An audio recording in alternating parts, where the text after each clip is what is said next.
Coach বদলেই ফের জয় মোহনবাগানের। Super কাপের প্রথম ম্যাচই জয় দিয়ে শুরু করলো মোহনবাগান। কে হলো নতুন কোচ, কেনই বা চেঞ্জ হলো, সবকিছুই জেনে নেবো এই ভিডিওতে। কিন্তু তার আগে বন্ধুরা, আপনারা যদি ফুটবলকে সত্যি ভালোবেসে থাকেন তাহলে অবশ্যই ভিডিওটিতে একটা লাইক করবেন। কোচ বদলাতেই জয় সরণিতে মোহনবাগান।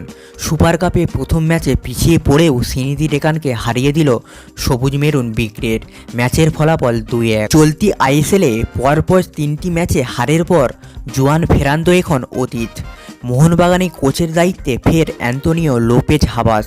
এখন অবশ্য দলের সঙ্গে যোগ দেননি তিনি। সুপার কাপে মোহনবাগানের প্রথম ম্যাচ ছিল শ্রীনিধি ডেকানের বিরুদ্ধে। কোচের দায়িত্ব সামলান সহকারী কোচ ক্লিফোর্ড মিরান্ডা। যদিও খাতায় কলমে শক্তিশালী দল মোহনবাগানই, কিন্তু ম্যাচ শুরুতে বেশি আক্রমণ করছিল শ্রীনিধি। 17 মিনিটে সুযোগ পেয়েও গোল করতে পারেনি লাল রোমা ওয়াইয়া। এরপর 27 মিনিটের পেনাল্টি প্রায় শ্রীনিধি। এবার আর ভুল করেননি উইলিয়াম অলিভিয়েরা। পিছিয়ে পড়ার পর আক্রমণের চাপ বাড়ায় মোহনবাগান। ম্যাচে সমতা ফেরে 39 মিনিটের মাথায়। অভিষেক সূর্যবংশী শট বারে লেগে ফিরে যায় কামিংসের কাছে। কামিং শট মেরে গোল করেন।